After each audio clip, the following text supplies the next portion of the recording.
पूर्व में मैंने बोला है, तप के बिना कुछ भी संभव नहीं। महादेव के पास तप है, उद्धार कर रहे हैं। नारायण के पास तप है, पालन कर रहे हैं। ब्रह्मा के पास तप है, विधि तप के प्रभाव से सृजन कर रहे हैं।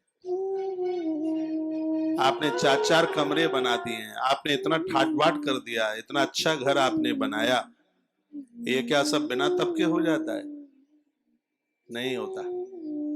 आप और सारथी हैं, आप तपसील रहे हैं। तप की परिभाषा इसी ब्रह्मांड पुराण में 2-3 दिन पहले आप सुन चुके हैं। तो यह होना चाहिए, ये सबके लिए जरूरी है, मेरे लिए भी जरूरी है, आपके लिए भी जरूरी है, तीसरा और भी कोई सुन रहा है मुझे, उसके लिए भी जरूरी है। तप में कष्ट सहन करने पड़ते हैं। जिन्होंने बहुत ऊंचाइयां प्राप्त करी हैं, पांडवों का नाम अजर अमर हो गया, कष्टों में कोई कमी रही क्या? 12 साल 13 साल तपते रहे, सब कुछ छिन गया, कुछ नहीं बचा। लेकिन इतना बड़ा कष्ट सहन किया, तभी तो रथ में द्वारकाधीश बैठे। ये सबके में थोड़ी बैठ जाते हैं। और जीवन तो कृत हो जाता है जब जीव अर्जुन की जिंदगी के रथ में 10 घोड़ों की बागडोर द्वारकाधीश परमात्मा संभाल ले। कितनी बड़ी बात हो जाती है।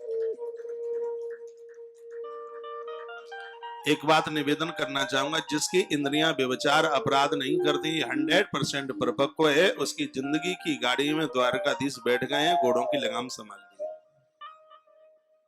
अपराध करने का जिनका बिल्कुल कोई मन नहीं है, दुराचारी नहीं है, व्यभिचारी नहीं है, किसी स्त्री को देखकर जिसकी आंख में कोई विकार नहीं आता, जिस पुरुष को देखकर किसी नारी के मन में बिल्कुल विकार नहीं आता, ये 100% सत्य है महाभारत के अनुसार कि उस स्त्री पुरुष के हृदय में स्वयं त्रिलोकी का नाथ द्वारकाधीश कृष्ण बैठकर उसकी इंद्रिय रूपी 10 घोड़ों की लगाम को उसने संभाली। सुंदर चमड़ा देखकर जिसकी आंख में विकार है, समझ लो कि शकुनी का भांजा बन के जी रहा है, वो दुर्योधन है।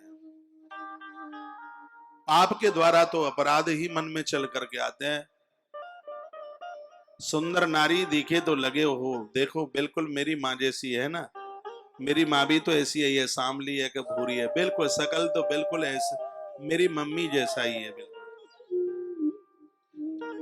देखो ना, हमारी बिल्कुल दीदी जैसी है।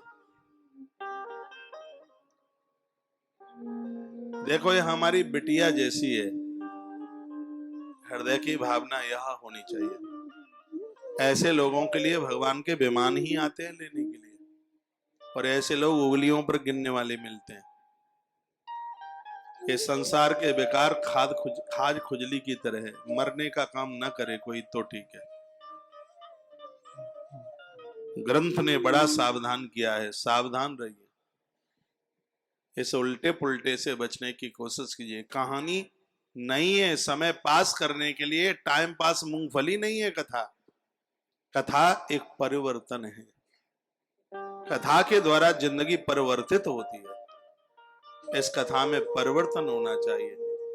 टेढ़ी निगाह से कोई देखे भी, वासना के द्वारा देखे भी, तो ऐसे घूसा बना करके उसके गलुआ में 200 पिचक जाए, बिल्कुल घोड़ी इधर चली जाए, अपनी जगह पे ही नहीं रहे।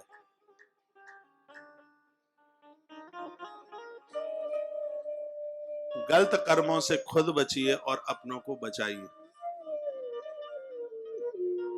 कलयुग को मजबूत मत कीजिए। जब इस धरती पर व्यभिचार होता है, उस समय कलयुग ये समझ लो कि निपनिया दूध पी रहा है बिना पानी वाला। ये बड़ा खुश होता है। ये शराब पीने वालों से, मुर्गा खाने वालों से, व्यभिचार करने वालों से कलयुग बड़ा प्रसन्न होता है, क्योंकि ये सब इसके खानदानी है।